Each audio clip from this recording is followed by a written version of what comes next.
Today is, I don't even know, February 8th. And I'm very excited because it's always fun for me to have a guest in the house who's an expert, who knows significantly more than I do in their niche, in their specialty. I love it because I learn so much, and double the fun, double the pleasure, because she's a friend, somebody who I respect, and I'll walk in at a conference and there's Margie up on stage. I'm like, yeah. Hi, Margie. Hi, Stuart. How are you? I couldn't be better. Why? Because you're here and the technology is working today. Yes, this is wonderful. So if those of you, if you've never met Margie before, I'm going to give her a chance right now to tell you who she is and what she does. You're on. Awesome. So, good morning, everyone.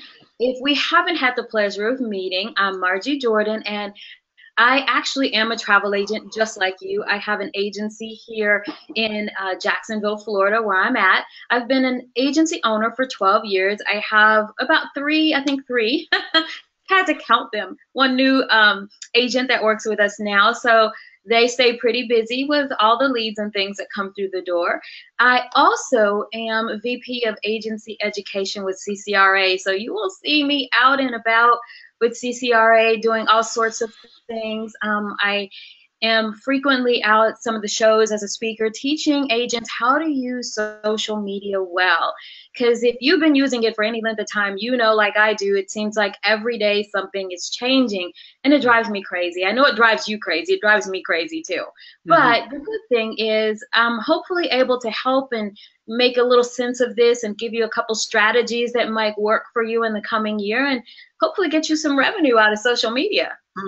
Hello, I like that a lot.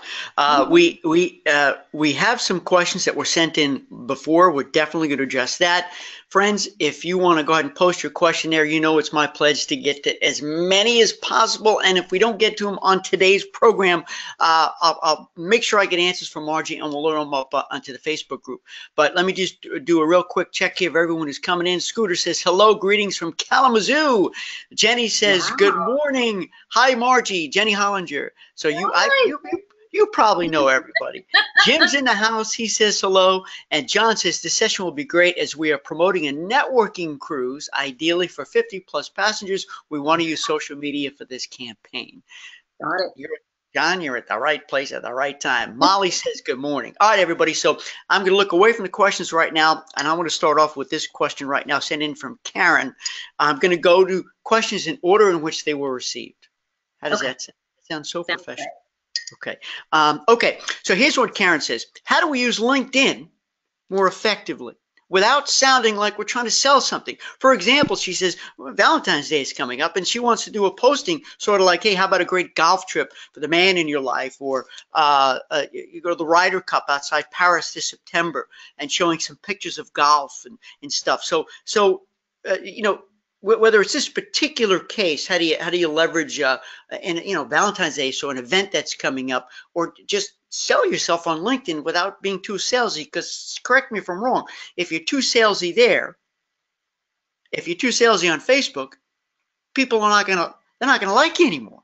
Yes. What do you do? How do you do it? So you have to consider this. Nobody joined a social media platform to see all of our sales pitches. That's number one. Nobody really did. So your challenge with LinkedIn is understanding the platform and understanding what its benefits are and how you can best utilize them. Okay. So my first question, and I know, Karen, that was sent in earlier, and I don't know if you're on the call, but my first question would be, how are you currently using LinkedIn? What's your presence there right now?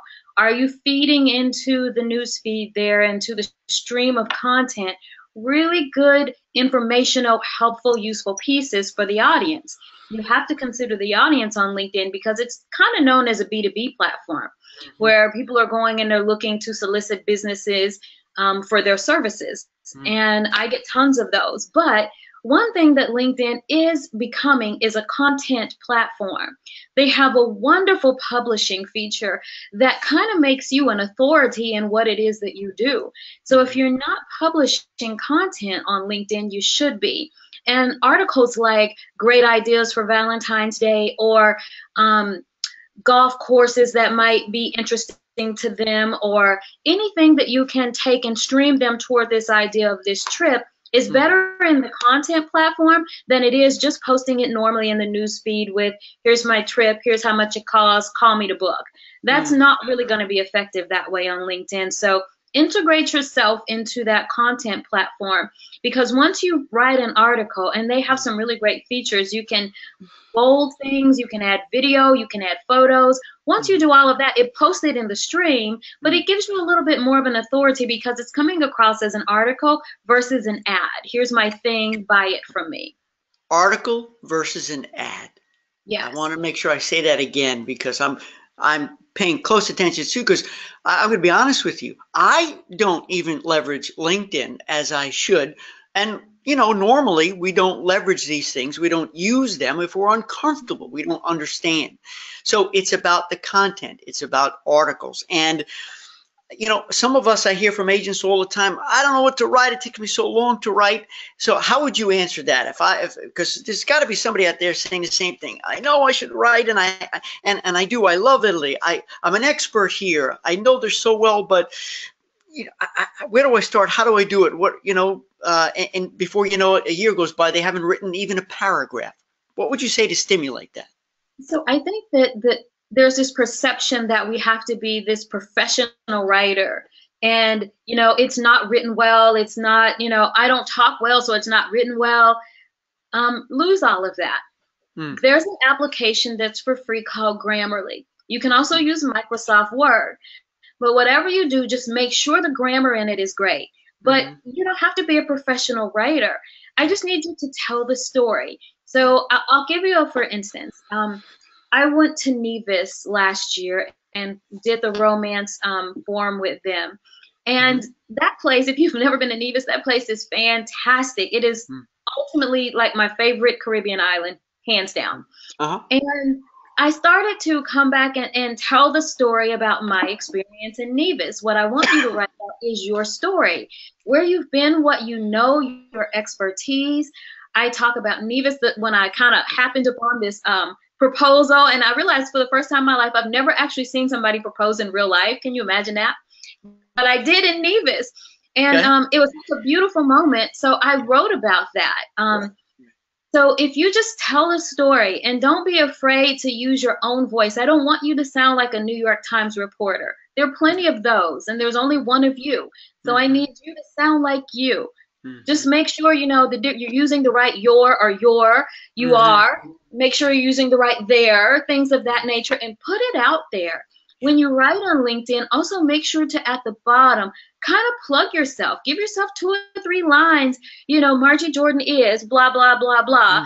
Follow her on. Here's her website. At the end of each article, it's a little piece of PR for you every single time. You're going to get followers. You're going to get people who respect your knowledge. And, people who will book with you. This is great stuff. And kind of working backwards on what you said. You're positioning yourself. I love these 2 words, celebrity authority. You're positioning yourself as an authority in that. And you don't have to say, call me, or when you're ready to book. You don't have to say that stuff. You're just writing an informational article. And friends, if you guys can come up with that one line, that one sentence that says who you are and what you do, that's all you need, right? And when they're ready, they'll call you. I have 2 tips to share too about the article writing thing that I do. Now, sometimes you can use your phone if you want to record your voice memos, and sometimes it could take you a week and a half to find where it is on your phone. That happened to my wife the other day. She recorded something and said, I can't find it. In any case, I bought this digital recorder, and I take this everywhere. When I go on my walks, my runs, go on vacations on airplanes, so I could take it out of my pocket, especially when I'm driving, and I just record, and I can download it, and I record my speeches too, right, Margie? I don't know if you do that, because then I can what's it called, transcribe, you know.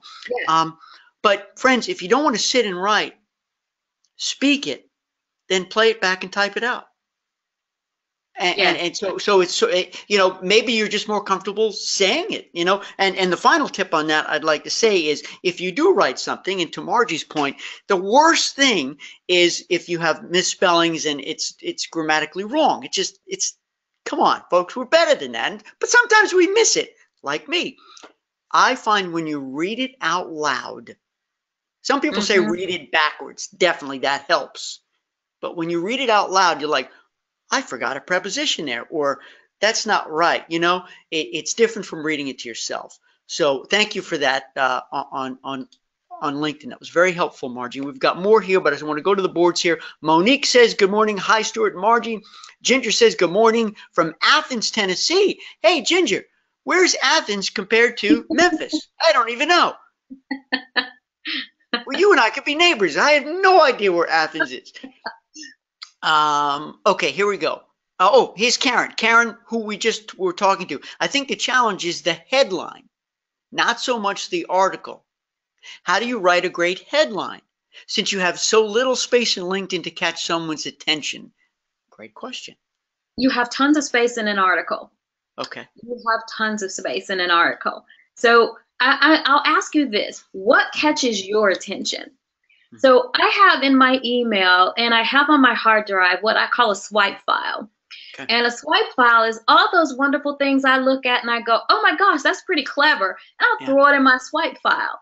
So at any point in time, if I'm looking for ideas, thoughts, or things of that nature, I can go back and look through my swipe file and find some really interesting headlines that I can massage or use or change to fit my needs. Now, I have about 20 years as a marketing background. I was a graphic designer for about 18 of those 20 years. So most of what we did, like they said, there's nothing new in the world. Most of what we did, we saw something, we got an idea, and we thought, you know what, I love this, but I'm going to do this. And we recreated our own things. When it comes to headlines, what grabs your attention? And what I often tell agents is you need a group of about 3 or 4 people who will just be brutally honest with you. Let them read your piece. Let them look at your ad. Let them look at whatever it is you're trying to produce. With ads, what we used to do back in the day is we would create this ad and we would give it to somebody and let them look at it for 10 seconds. Because really, if you get 10 seconds of somebody's attention, wow, you're doing great. We give it to them for 10 seconds and take it away and tell me what you saw, what you remember from what you saw. If they didn't see who we are, they didn't get a sense of what that message was right away, then we had to go back to the drawing board and recreate the ad to make sure they did. What I see a lot of travel agents do is the headlines are really plain. They're really plain. They're Valentine's Day ideas. That's just not gonna make me stop. You have to give them more to entice them into the article, and that first paragraph really should be strong. It shouldn't be, you know, I went to Nevis and I had a really great time and I'm going to tell you about, that's not quite enough. Think about storytelling. I tell agents that's what we really are. Every photo you take, there's a story behind it. And we don't often tell the story. We take the photo and put, like, I could take the photo and put Nevis Beach, Nevis Island Beach. Well, no. The story behind it is I'm the only one on Nevis Island Beach because this is a really uncrowded resort. And I can tell the story about what's around me and why this is where you should come. So I need you to think about when you're writing your headlines about what grabs your attention, what's going to make you look further. And if you notice that in your email, think about even the emails you open versus the ones you don't. You'll get a good idea about what sort of headlines you should use. Yep. I think that's great. I appreciate that. I want to add on to that one of the things that I find, and I probably we all find, is that when we're away on that trip, when you're in Nevis, or when I was in Cancun at the Grand, or most recently, when we're there, we're very excited. We're filled with emotion. Our feet are in the sand. We can hear the sea. We see the colors. It's vibrant. It's alive. We're so excited. And the best of us, and I say the travel professionals, are bold. They'll at the very least take a picture and take selfies. Here I am. Wish you were here. At the very most, they'll do a Facebook Live saying, "Look at me. Look at me." But the problem is when we get back home, we lose the luster. We lose the excitement. So travel professionals, take what Margie has just shared with us about the storytelling, but you've got to tell that story as if you're still there. That same level of enthusiasm and excitement and I'm here with my feet in the sand right now. I've got a pina colada in the left hand, and I see some water skis out there. You've got to speak it like you're still there, not like you're back in your office and there's a foot and a half of snow out the door. Stuart, you know what I tell agents too is when you're on that trip, there's no real reason that you have to share every photo you took. Right. And I'll tell you what I started doing, and it depends on where I'm going. But of late, and it's not every destination, it depends on where. I'll hire a photographer to do like a 45-minute to an hour photo shoot to get me some really great photos. And then the rest of the time I'm taking my own photos and that sort of thing. But all of those photos never get shared immediately on social media. They do not. Okay. I may come back and share 2 or 3 of them and talk about my story. But over the course of the year, I'll pull out more of those photos and share because I'm trying to promote the destination all year long, not just this, I was here I am, here's my photos, hope you love my trip. I'm trying to promote the destination all year long. So you're going to see photos from me from that destination all year long, not just while I'm there. And you're taking that one event that you were there, and instead of it being a one-hit wonder, if you will, you're spreading that content over, it could spread over a whole year. Yeah. Even if it's one picture a month or one a week, you're telling a story, and people will love that because, oh, wow. And there's a different element each time you post that different picture. So, right, why, if you're going to take the video, take the pictures, you don't have to, boom, it doesn't have to be overload, spread it out and make the content last. I love it. That's great. It makes you the expert because I'm talking, for instance, about Nevis all year long. So anybody would say, yeah, Margie really knows Nevis. She's always talking about Nevis. Yeah. Be the expert. Yes. It's repetition. It really is repetition. Yeah. So if your expertise is an island, if your expertise is river cruising, talk about it a lot. Yeah. Because when that person is sitting around a dinner table with the family, they're going to say, you know, I've been hearing a lot about Nevis. Maybe we should go there. That's the goal. What? We're going to call Margie because she must be the expert. See, that's the beautiful of the niche business. You talk a lot about what you love. And people will, when they're ready, they'll come to you. Right? You become a magnet for that. Kim says, good morning, Stuart and Margie. Sorry I'm late. That's okay, Kim. You're here. That's what matters. Jody's in the house. Good morning from Airdrie, Alberta. Thank you for the great information. I've learned so much already. You're most welcome. John says, Margie, thanks for joining us today. Do you suggest videos over articles on Facebook? So let's talk Facebook now. Videos versus articles on Facebook. So articles on Facebook don't get much traction, unfortunately. I don't know if you've looked at Facebook notes, but they're beautiful. They used to be kind of bad, but they redid them and they gave them a little bit of plug, but not enough. And I just don't feel like they get a lot of traction. So you can write on Facebook and publish, but what's hot on Facebook is video. And they push that to the top of the news feed. It tends to get more exposure. So videos tend to do a better job than an article would be on Facebook. Okay. And just to add to that, I have decided to embark on something a little bit crazy.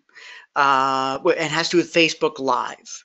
Now, you or some of our viewers, our audience may know this, may have seen it, but I love video. I'm very comfortable with it. And one of the best things about it, I know, is if I'm recording a video here in my little studio, if I mess up, I can edit it, and it takes time to get it perfect.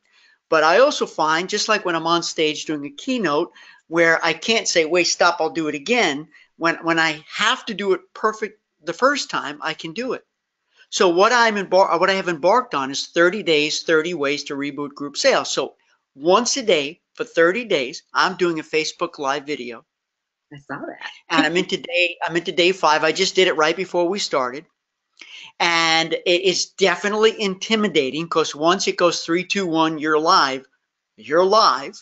And just to wrap up this thing, and friends, I challenge you, who's going to be courageous, who's watching right now, to try this? Do one. Just do one. But here's where I messed up. I'm so used to being able to record, and I'll start again. You know, redo. Yes. That in my very first one, I felt like I didn't say what I wanted to say, so I stopped and I looked down and I'm looking at the stop redo, and I realized you can't stop and redo because it's Well, what can live. you do? So I looked up. I go, I gotta keep going. But you know what? It was sincere. It was authentic. I let it roll off my shoulders because that's live TV, if you will. It just happens. And I realize also you just go and you be yourself. You don't have to be an actor. And if you stumble over a word, if you get something, that's the beauty of it being live video. So I would encourage everybody, try it. Just do one and try it. It's really fun. So let me Uh, answer this for you, Stuart. For those really adventurous agents who really want to get into doing Facebook Lives, you're comfortable with the camera, no issues there. Facebook actually has a, I don't want to call it a TV show, but it is a kind of like a show publishing platform okay. where you can publish episodes of whatever it is your show that you're creating is. So Travel Talk with Margie, if I was creating that. And I was going to do an episode every week where I come on and talk about my destinations or where I'm going, or was live sometimes talking about where I'm at the moment. You can actually set up that in Facebook, and people can follow your show. Travel Channel does it quite frequently with a few of their shows. And you can follow their shows, and every time a new episode is created, it notifies all of your followers that the new episode is available to watch. So if you're really on, wanting to get more into video and you're comfortable with the camera, then this is another option for you on Facebook. They're really trying to give you ways to brand yourself and to become the expert that you are in front of your audience. So it's an option. Now, if this is not your thing, then stick to doing your, if you want to do an occasional Facebook Live, you can. What I tell some agents is they get nervous on camera, and I get it. But there's a way that you can also kind of do some video and not necessarily be in front of the camera all the time. If you're doing something like a walkthrough or showing somebody something where you're at, you can quickly pop in to say, hey, this is Margie. I'm in Nevis and I want to show you this beautiful scene. Flip that buddy camera around and you can just show them this scene, and you're not on the camera anymore, but they can still hear you. Yes. So it still works. You don't have to be in front of the camera the whole time if you don't want to be. Yes, and that's great advice for everybody to try. I did not know about this publishing platform. I love it. And friends, if you don't want to write, but you've got the gift of gab, you can do this weekly or monthly. And as Margie said, you don't have to necessarily show yourself, And another thing is if you're not going to do video, and as we hear articles don't get as much take, especially if it's your own picture and you have a sentence or two to talk about that picture. We all know pictures rock and roll on Facebook. People love that. So start somewhere, do something, get noticed. Now, speaking of getting noticed, since we're talking Facebook, let me ask this question right now, because everyone wants to know your answer to this. With this, and then we've got a lot of questions and comments. I've got stuff here on my paper, but talk to me about the new Facebook algorithms and what's going on, because everyone's saying, oh no, now can't we, it's not going to work for us anymore. Give us your commentary on this, please. So Facebook for a while has been telling businesses that we're going to lessen your exposure in the newsfeed. I need you to consider the Facebook dilemma for a minute, because it's frustrating to me as it is to you, but consider the dilemma. There are millions and millions and millions of people in the U.S. on Facebook, in the U.S. alone. Worldwide, there's a billion people. But you have to consider this. We all only have one news feed. There's only so many things that can slide through that news feed that you're actually going to pay attention to. And believe it or not, there has been numbers of surveys that Facebook has done, and they've received feedback from Facebook users saying, yeah, this is an interesting content to me. I've seen it pop up in my news feed to ask me what sort of things I want to see. So when you've got a million people, and I know you don't have a million friends on your friends list, but I mean, look at your friends list and see how many people are there. I can tell you there's a few thousand on mine. And at any point in time, if I'm jumping on Facebook and looking at a few thousand updates, that's just not even feasible. It wouldn't even be interesting to do that because I don't want to see all of those. So Facebook is trying to strategically show people what they want to see most. And how do they judge what people want to see most? It's really by interactive content. So they're looking to see if anybody's commenting, liking, or sharing.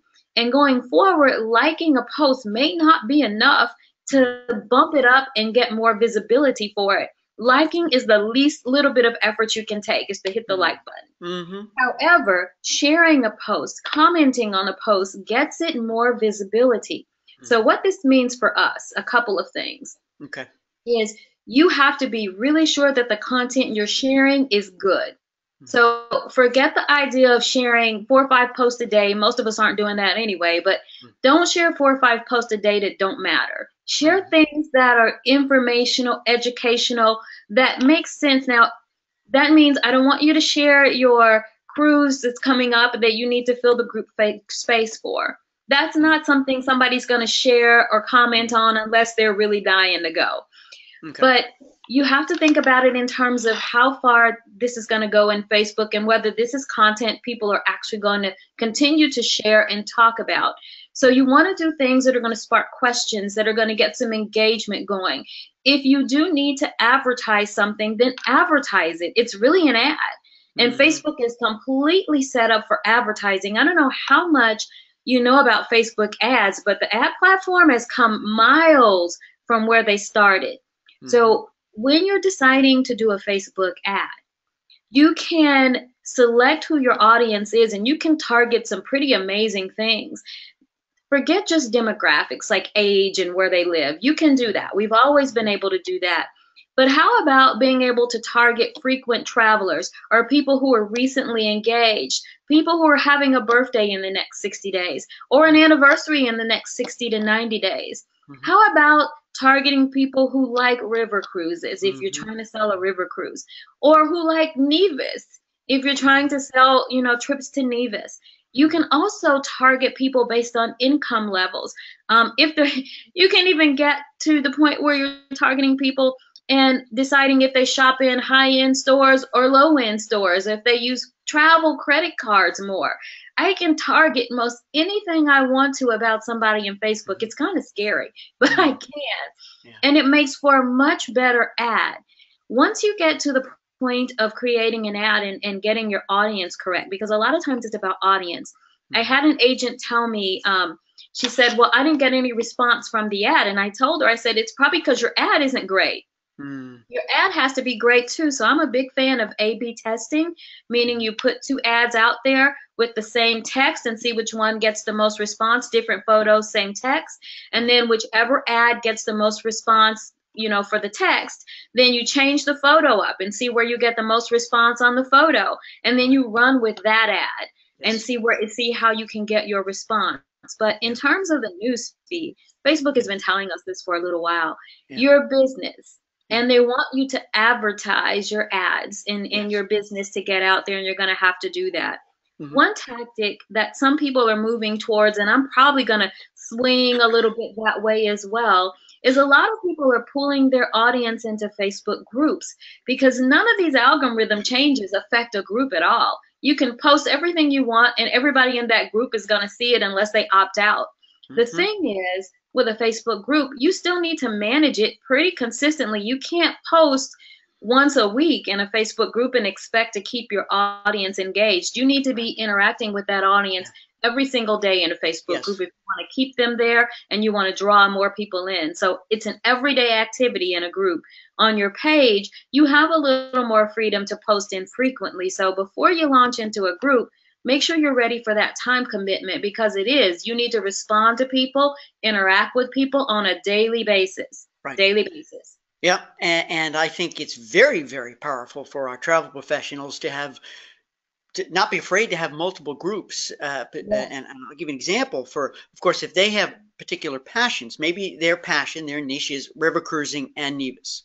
Well, you can have two different groups where that's the focus. And of course, on your main page, you can say, hey, you can share it there and say, hey, everybody, if you have an interest in Neva's, come join my group here, rather than just automatically put them in. It's nice when they opt in because they're interested.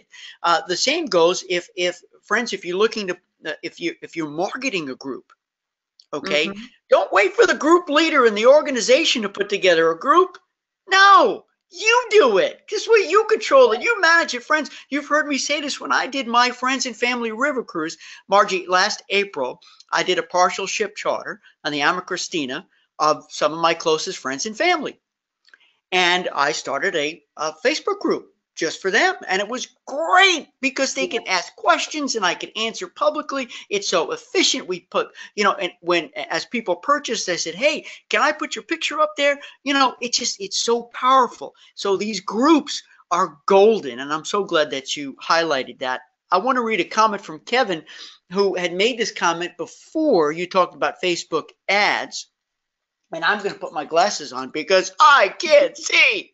It says, Kevin asks how effective Facebook ads are. And you just talked about that. Unfortunately, he lost a customer recently to a Facebook ad for a cruise that he could not match the onboard credit, and so had to let them book it. Not with him. I'm sure it was a blocked cruise, but the agency was in New York and he's in Missouri, had to deal with the situation. Well, obviously, we're not going to get into what do you do with the price thing because that's a personal thing. Do you want to match it or not? As far as I'm concerned, and yeah, you probably say, hey, Stuart, it's easy for you to say because you're not in this business day to day, but you're not going to win a loyal customer by giving them a couple of bucks back because they're going to beat you up the next time too. I mean, do you agree with that? I mean, I absolutely agree. If they're trying to save $5 or get a $50, $100 onboard credit today, the next best offer is where they're going. That may not be you. The next best offer is where they're headed. Yeah, it's all about loyalty. It's all about loyalty. It's not about discounting, especially if you focus on groups. Remember, friends, and if you're a guest here today and you've never heard me say this before, you don't want to be selling the off-the-shelf, bare-bones, stripped-down product because then they're going to beat you up for a buck. Yep, exactly. You got to make the package. Oh, wait, here's the package. I even gift wrapped this myself because I did my Facebook Live video yesterday, and one of the tricks I learned is to have props. Yes. And when you use props, people are more intrigued to look at the video, so you're not just a talking head. Now tomorrow, go look at this. Look. I'm gonna wear this. I love this. But I'm not going to tell everybody what the theme is going to be. But and then I'm going to wear a really funny hat. Okay, here we go. I want to go with this here. This is from Belvin. I promised we were going to ask this question. Margie, this is from Belvin. I have a group leader that hosts an internet show and has a strong following. He wants to make money off an all-inclusive group booking with me. How best should I compensate him for the business? Should I allow him to mark up the price I give him, or should I give him a percentage of the gross? What would you do? I wouldn't ever let the group leader decide a price and a markup. That stays with me. Personally, it stays with me. I want control over that. If the money is coming in through anything that I'm doing, my agency or anything, that stays with me. Now, if he and I want to have a conversation about how much he's expecting out of it, we can do that. But he doesn't get to not from my side. He wouldn't be dictating price and all of that. That's my side. Yep. And I agree with you. And of course, you sit down, you have a strategic partnership, and you ask what is he looking for, and then you go back. You got to crunch the numbers. And one of the worst things to do, friends, it's nobody else's business, your commission. It's nobody else's business, your TC. Don't use those words. The more information, it's like playing poker and putting your cards down. You don't reveal your hand. You don't reveal gap points, your management point. You don't reveal your negotiating abilities and power.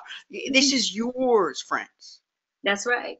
I mean, we don't go into anybody else's business and they go, okay, I'm going to do your floors, but here's how much the floors cost. Here's how much I'm going to make on the floors. And here's how much, that the profit's going to come out of that. Nobody does that. So I don't know why we feel the need to do that. I don't know. There's no need. I mean, when's the last time the doctor walked in and said, listen, it cost me this and this and the stethoscope I have to pay for? No, friends.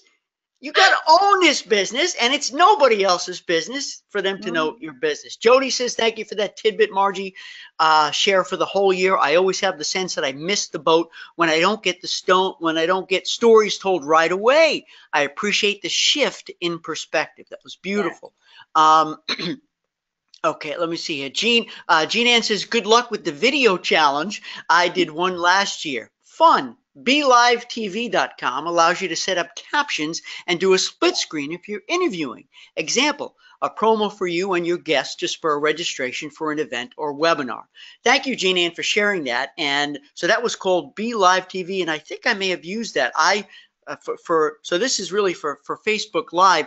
There are tools, right, Margie, that you can interview somebody, because I did this to help promote an event, and we used a third-party application to allow us to do this sort of split screen. And right now, everybody, you know that I'm using GoToWebinar platform, and if you're going to do a ton of this stuff, pay the money. If not, use Zoom, use all these other tools, right? I just mentioned Zoom. As I'm looking through these questions, anything else you want to mention, Margie, about a tool that does great video conversations? Well, BeLive is one of my actually faves, so I'm definitely going to recommend BeLive. It's easy to use. It's not difficult for you to interview someone on there, particularly if you have a local BDM that maybe wouldn't mind being on camera with you. It's a good opportunity for you to do that.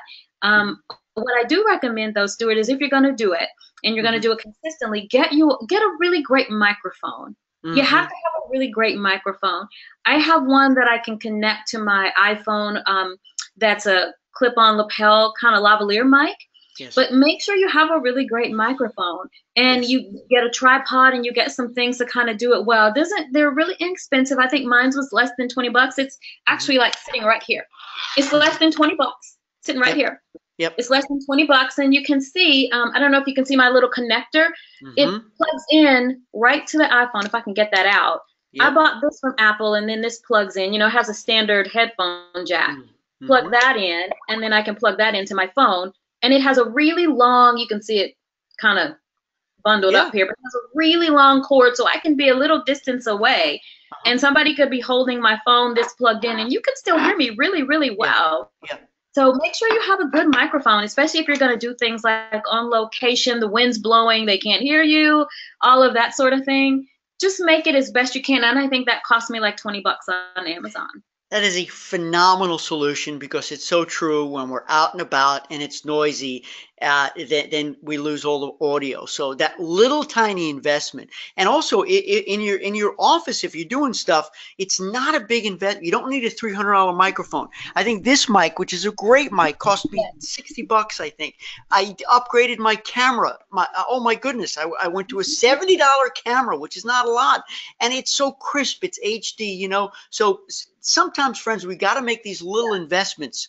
Molly says, what's the video show option on Facebook called? And I think that was called the public platform. What was that called again, Margie? It's on Facebook. It's a publishing platform. So if you just go to Facebook, and I don't want to call it TV shows, but that's what it reminds me of, is you go back and it's like if you were looking at Netflix on demand or something, you could see all the shows listed and choose from them. I'll actually send you, Stuart, a link that maybe you can share with a group to give them. I'll send you the LinkedIn publishing one and the Facebook one. But what you actually do is you need to create the video first and upload it into the platform itself. It's part of Facebook, but you would upload it in and create your show there and just upload content as you get it. Okay. And I guess it's similar some way to YouTube, because on YouTube you can create channels so people follow that channel, and whenever you publish a new video, boom, everyone gets notified that you published. And they're trying to compete with YouTube, and they've been doing this for a little while, and they don't even like, it's interesting, if you put a link to a video from YouTube, you see it doesn't look the same as if you upload video directly into Facebook. So if you're gonna do video, go ahead and post it on YouTube and build your YouTube channel, but don't put that YouTube link on Facebook. Upload the video directly to Facebook. They like that better. And then it auto plays and does all of those things in the newsfeed. If you use that link, that YouTube link, it doesn't look all that great. It's a little bitty old box and then it's got text next to it. It's not that great. They Yeah. squish it. They specifically squish it to make it look not nice because it's a competitor. And to that point, I was down. They brought me down the new resort, the Grand at Moon Palace, brought me down and had a camera crew follow me all around. And they produced this really cool video, and I uploaded it directly to Facebook, and I probably have 15,000 views right now. Thank you very much. Thank you. Wow, that's awesome. Yeah, so go direct, because if I had done it through YouTube, it would have been squished. It would not be as appealing. And also YouTube would have caught it because I didn't put the music to it, but it's a licensed music bed that they didn't buy the license for. So I'm honest with you, YouTube is going to catch it right away, friends. If you put a music bed that you don't own a license for, if it's not public domain, they're going to flag you and they're going to put an ad on it. Okay. Yep. But Facebook, I took my chances, and again, I didn't produce the video, but they didn't do it yet. Exactly, yet. Yet that's coming. You know that. Okay, Nancy, I'm going to ask two. She has three questions. I'm going to ask two of three. The first question I'm going to ask, and I'm going to give you a minute to think about it, is give us a couple of time management tips, real quick, because it sounds like you got a lot going on in your business. You got many different things you do. And the second part of her question is, what about reviews on travel, people's experiences? Nancy does a lot of groups. She's gathering reviews, but where and how would you post these reviews? I guess she's referring to her trip. She wants to post her reviews and share them with others, obviously, you know, to rah and get that. So two-part question having nothing to do with each other. The floor is yours. Time management tips. So let me talk time management here. So what I've learned, and trust me, I'm the girl that's been staying up late till 2, 3 o'clock in the morning and getting back up at 8 o'clock in the morning, trying to, or feeling like I have to get all these things done and I can't lay my head on that pillow until they all get done. Just a bad idea, really bad idea. You wake up tired, you don't have energy and all of those things. So here's one big thing for me. I can't do everything. I was trying to do everything, and trust me, I've worn many hats. My first career, I was an accountant. Then I got bored with that and I moved into being a creative person, so a designer for 18 years, and then I moved to travel. So I felt like I could manage my business by myself. I could create all the ads, the logos, the social media. I could do all the books. I could do all that myself because I've done all that in careers, you know, that's what I did. But what happened was I didn't get any sleep. I could do it all myself, but I had no life. I got no sleep. So I've learned the value of hiring people, even if it's a temporary person or contracting somebody to do something. I have somebody completely separate that takes care of my website. I have a girl that does my books. Actually, my stepmom kind of reviews my books because she owns an agency that does that. So I started pulling in from my friends and their knowledge and getting some help. Then I had to prioritize what was important. What was my top 3 goals for 2018? What are they? Right. And then I broke that down into small things that I could manage. And each little thing that I accomplished is like a hurdle to me. It's ultimately getting closer to my goal. What I became busy doing in prior years was doing a lot of tasks and not feeling like I was accomplishing the big goals. So now I have big goals and I keep those in focus, and they're broken down. Like in February, I have a list of things that I'm going to accomplish. It's not 50. There's not 50. There's probably 5 significant things that are going to push me closer to where I need to be. In March, that list is completely different. I'll move on to those 5 things, and we're taking steps toward that end goal. So I had to become very systematic about it, as you should. Social media is, as much as I love it, I can't spend all day on it. You'll start scrolling. You know how this goes. And somebody's got a baby picture and it's somebody's birthday and you get just distracted, and 2 hours later, you're like, you didn't get anything done because you didn't. So stop that. Actually, just stop it. Get on, do what you need to do. And then when you have free time, not during your working hours, and you should have working hours. When you have free time, if you want to waste it in Facebook, go for it. But during your working hours, you're there for what you need to be there for. Make your post, respond to people, and then get right back off. Just close it all together. Get off. And then when you need to get back in, you can do that for a limited amount of time. But you have to limit yourself. Facebook and social media is designed to suck us in all day. Mm-hmm. It's designed that way. And you do want to see what your friends are doing, but give yourself some leeway. Don't book yourself crazy.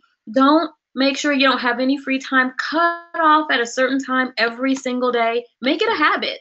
Make it a habit. It was so bad that my guy was texting me about 11:30 and saying, is everything powered off and are you in the bed? Because he learned he would say, am I in the bed? I'm like, I'm in the bed, but I have my laptop with me. Oh.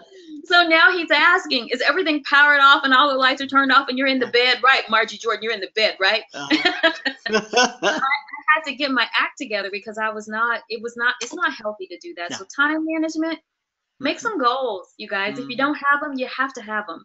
And then make steps toward those. Make out what's, the list of things that's going to help you accomplish the goal. Okay. And do those. Schedule time to do those and make them happen. Make them happen.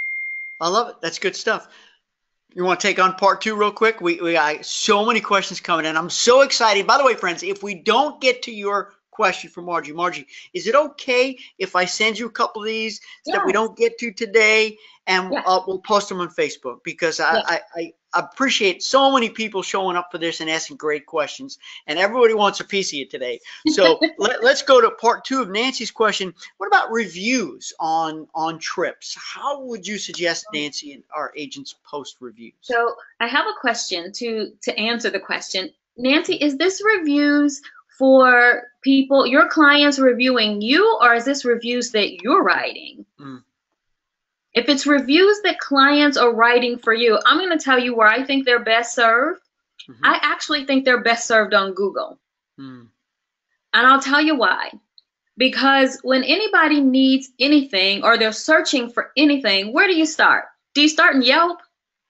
Probably not. Do you start on Facebook? Probably not. You go right to Google and you type in what you're looking for. And I'm going to quickly respond or look at the person that has star ratings or reviews versus the person that doesn't.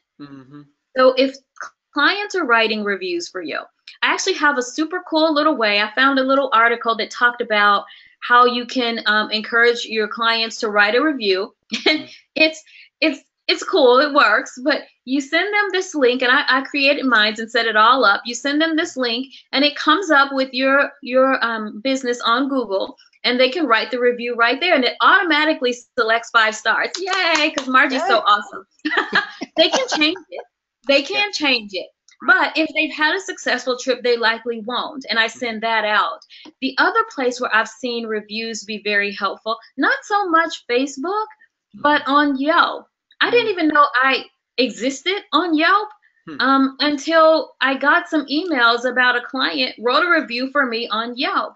I tend to find that the millennials use Yelp a lot, whereas the rest of the world tends to rely on Google. So if it's people writing reviews for you, collect them for your website. Do that. And I know everybody wants them there. And what I usually do for reviews on my website is I take my clients' reviews and I ask them for a photo. I want to put a name and a face with it. I don't want to put, Margie said this with my name, because I personally always feel like those are fake. Right. So I take a picture. I have them give me a picture that they're comfortable with me using, and I post that on the website with their comments attached. And then I'll also use it sometimes on Facebook. I'll create an image if they're okay with that. Or when they're traveling, or if it's a group trip that I created and I'm on, I take pictures of the entire group while we're out there and we're doing our things. I post those all on Facebook, and I email them all and say, listen, photos from our group trip are on Facebook on my business page. Go tag yourself. And they all run over and they start tagging themselves and looking at the pictures. It gives me way more exposure and credibility to their audience. So yeah, there's a couple of ways you can handle those sort of things, you know. And along those lines, Lori had asked a question, and it wasn't Lori. Karen had asked a question about what social media to use to help market groups. We've been talking so much about Facebook. Do you think that's the best platform? Are there any others come to mind that are great for marketing groups? I'm going to say Facebook is it. LinkedIn is B2B. Twitter is quick new snippets of articles. Pinterest can drive a ton of traffic to your website. I'm going to say you really need to stick to Facebook because it's where you can rally people around an event, an idea, or anything of that nature. It's where you can really gather people. And the other platforms, it's kind of tough to do that. Yeah. Okay, that's a great question. And somebody had a follow-up question. I think it was Lori. Should these groups be private or open or You public? can leave them open so they're searchable. If you do a group that's secret, then nobody can find it. They Right. can't search for it. So I would leave it open so they can find it, but you may want to approve members so you don't get spammy people in a group. Yep, I hear you. Right, to monitor it. For some reason, we lost your video, Margie. You lost me? I lost you too. And you lost me too. So I don't know what just happened, everybody. Just hang on there. As long as you can hear us, stick with us. Hey, Margie, didn't we just say before, don't we love it when technology works? Oh, my goodness. So, hey, listen, Margie, as long as you and I can hear each other, we're going to keep going. If the cameras pop back on, that'll be great. Sharon says, great mic, great camera. Are you both using Apple, not a PC? I'm using a Mac. How about you, Margie? I'm using a Mac too. All right. Jackie says it's called Facebook Watch. Is that the name you were referring to, Margie? Facebook Watch? It is Facebook Watch. So you can check it out and see, go look at some of the Travel Channel episodes as well. I think they're pretty inspirational for our industry in terms of what people are doing. But I just think it's a great platform. If you're going to, and if you're going to do it, be consistent. Don't start it and just do like 2 episodes and then don't do it again because you're going to lose your audience. Remember, this is like a TV show. So when you're watching your TV shows, you want them to come on consistently, right? So you have to be fair with your audience. If you're going to do it, you have to be dedicated to being consistent with this and producing content on a regular schedule, not once you do one this week and then you don't do another one for 3 weeks. That's not a regular schedule. Yeah, and that's great because Nancy just asked this question because she was referencing when I do my Facebook Live stuff, my 30 Days, 30 Ways sort of campaign. And so Nancy said, what time, Stuart, are you live when I do them live? And Margie, I've been doing mine at various times of the day, Facebook Live. Now, am I taking the wrong strategy? Should I try to do it at the same exact time every day for 30 days? What would you say? Well, I think you should do it at the same time, Stuart, because this way, when I'm scheduling things, when I'm scheduling my day or my week or whatever, I know if I'm trying to catch your live, every so often, Stuart is live every Tuesday at this time. So I don't want to do it Tuesday at this time, but I can do it at this time because I'm trying to catch Stuart. If I have to guess at your schedule or when you're going to do the next one or the time you're going to do the next one, then I'm going to have to really go hunting for that information to see when it is. Okay. Yeah, I think that's a great tip. And I, when I set out to do this campaign of 30 Days, 30 Ways, I didn't know what I was in for. It's a big commitment. It's fun, and I agree with you. It really should be the same time. So Nancy, I don't know. I'll let you know what time I'm going to start doing it regularly. I don't know. A lot of times I do it when I'm feeling it, when I'm getting energized, when that idea pops into my head, but I agree. From a business perspective, it should be scheduled. Nancy says regarding reviews, and by the way, if you're trying to see us, you can't anymore. We have no idea why both of our cameras shut down. But as long as you can hear us, we're going to keep going up to the top of the hour. Nancy says regarding reviews, TripAdvisor doesn't have a travel or tour category. I'm on Yelp now and looking into joining Viator as a supplier, as a place for clients to review my business. So that's a solution that Nancy has. Tina says, can Margie share the link for Google reviews with us? I wonder if you can just say it, or maybe you can email it to me, or we can put it in boot camp, that link. Well, it's just your business on Google. You would need to start by having a My Google page, which is you setting your business up on Google to be found on Google. So it's not a specific link. It's going to be different for everybody. Like the link to mine is going to be different than the link to your business. But Stuart, what I will do is send you an email with some details on how to create an email link that you can send to your clients to have them review you on Google if your business is there. Now, if your Okay. business isn't on Google, it's not going to work. I mean, if it Okay. isn't a place for them to go find and review you, then it's not going to work. But I'll send you an email, Stuart, that you can share Okay. and help agents kind of determine where their, what their status is with Google. Sure. Yeah, I think that's great. And honestly, that's something I don't do with my business. I don't know if I'm there. I mean, I don't really necessarily want my business address, location publicized because my office is in my home. But still, to get those kind of ratings and reviews is so important. You said it before, Margie. When somebody needs something and they hear about somebody or some business that could possibly be the solution, the first thing we do is Google them. Yep. And we got to be there. And that's how I'm making my purchase decisions. And I'm sure everybody on is doing the same thing. And if people don't take time to click through to a website, man, you've got to have reviews there and people talking good stuff about you. Yes. Jody asks, is there a point to linking posts between Facebook, Instagram, and Twitter, or is that just redundant? And I have not heard really much comment on Instagram. Is it worth investing time to learn? A two-part question, Margie. So, a couple of things. I'm not a fan of cross-posting on the platforms. You can use the same content from one to the other, but I think you need to be strategic and understand who your audience is on each platform. It's not necessarily going to be the same audience. So I'm not a fan of cross-posting, like, automatically posting from Instagram to Twitter. The strategies are different. I see a lot of people doing Instagram and Facebook.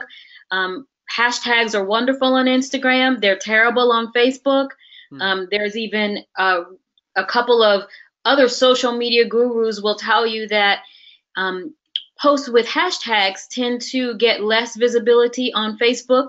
So I wouldn't cross post because, with Instagram, we tend to use hashtags to get our posts seen. That doesn't work on Facebook at all. It tends to make you get less seen, less visible when you start using hashtags like that. So not a fan of cross posting. Okay, and I'm happy to hear that too, because for a while I thought that, man, I got to put the same post everywhere, and I've got to accept the same people into my friendship groups or whatever groups everywhere. And friends, if you're an agent and if you've asked to join my LinkedIn, I probably didn't do it, and don't take it personally, but I use LinkedIn for the businesses, my B2B stuff. Right. Companies that hire me to speak, supplier people, that kind of stuff. It's nothing personal. It's just how I'm segmenting, because being redundant, I agree, Margie, it's ridiculous. Then we're posting the same thing everywhere. Why bother having multiple platforms?